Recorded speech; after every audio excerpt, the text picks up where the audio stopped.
Hello and welcome to this My Stamp Lady video. Today I'm going to show you how to use the Coordinations cardstock that is in the new Holiday Mini Catalog. It is a lot of fun and you can do a lot of neat things with it.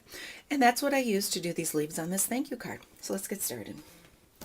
First of all, I'm going to quickly stamp a background, and I'm using the French foliage set. And I'm using Versamark because the Versamark is a nice light subtle background. So I'm just going to stamp the French verse here going down, and this is kind of where it's just kind of going down behind my leaves, and as it dries it gets darker so that you can see it better.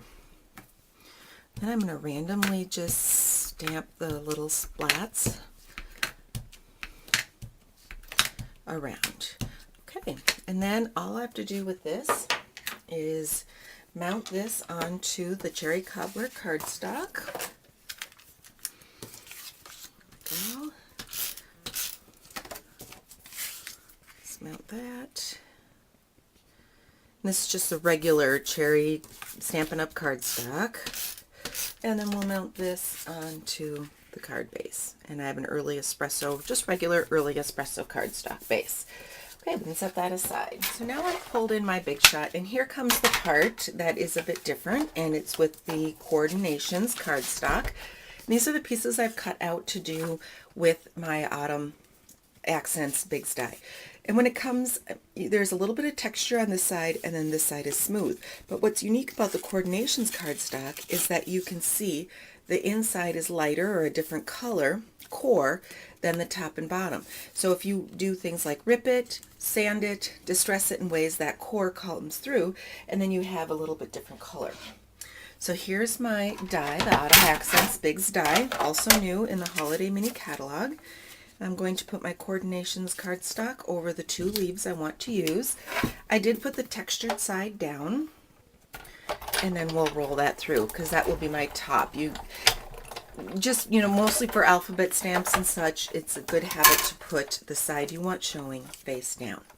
So there's my one leaf, and then the other one. And the next step now is I'm going to emboss them. I'm going to open up my plates all the way so that they're all the way open. Just take that one less tab out of there, and that way it won't emboss quite as hard, but you will see, especially with this wood grain folder, you're going to be able to see right after I send it through that some cracking and some of the color coming through already, just like that. Okay, and then now I'm going to take the chevron folder, and I'm going to place my Cherry Cobbler leaf in the chevron folder. And now the lines in this aren't quite as tight or as narrow, so you won't see as much cracking done with this folder. You can just more see the design on there. And then what I'm going to set that aside and pull in the leaves. This is the sanding block for the Coordinations papers that you can use. You can use other sanding papers too. This one has got a nice way to hold it. Pulled off a little more than I planned.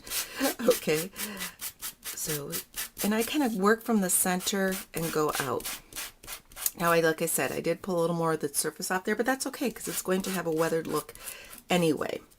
So go in. You don't want to do it too hard, and that's what happens if you do. Sand as much as you like. Kind of start from the center and work out when I have just, smaller edges like that. Okay. And not too hard, just doing a gentle sand. You can, of course, this is a smaller part. If you like the bigger surface area, you can do that.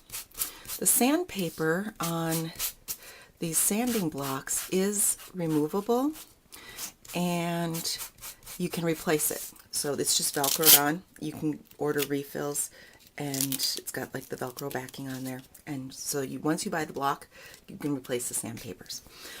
Then when you're done, there is the Dust Buddy, and it comes in a larger piece because you're sanding that cardstock off. You cut off a piece and you use it. You do not wash these, but when it's full and you have all it full of your dust, then you cut a new piece. Okay, so to finish up this card, I'm going to pull in some mini glue dots. And let's throw some mini glue dot. Let's see. Put that like this, and then just kind of put, oh, let's move her down a little bit. Okay. Then I'm going to add a little bit of curl to the edges just to give it some more dimension, some depth. Okay, get some mini glue dots on the back of this one. And put down the Early Espresso leaf. Right now it comes in Early Espresso, Cherry Cobbler, and Gumball Green. Those are the colors of this, the leaf here. So now I've taken a bronze button, and these are also in the Holiday Mini Catalog, tied a little piece of linen thread through that. I'm going to put that right down there. Then I'm going to pull in a piece of crumb cake cardstock with Cherry Cobbler, and from Fabulous Phrases I have taken the you and the thanks. Let's stamp this one actually. Oh, I'm going to stamp it on the other end, and I'll show you, you'll see why. Okay, pull in the Versamark, and just from the French set, add a little background. It's going to be really light behind the thanks and you. But since I don't want to say thanks you, with the jewelry tag, I'm going to line it up and just chop that S off. So I have in the jewelry tag, thank and you. Just line that up in there. My last step is to take the thank you, and with a vintage trinket safety pin, we will just slip a pin through the center here. You can also poke a, pierce a hole with the piercer if it's a little bit easier for you, so you don't end up poking your finger. There we go. And then we'll just pin that little pin to my button. There we go. And now I have a thank you hanging off of my little button on my leaves. And there you go. You have a fun Coordinations cardstock fall kind of thank you card. If you have any questions, be sure to contact me, Chris at mystamplady.com. All of these products are available in my online store. The link is on my blog. Have a great day.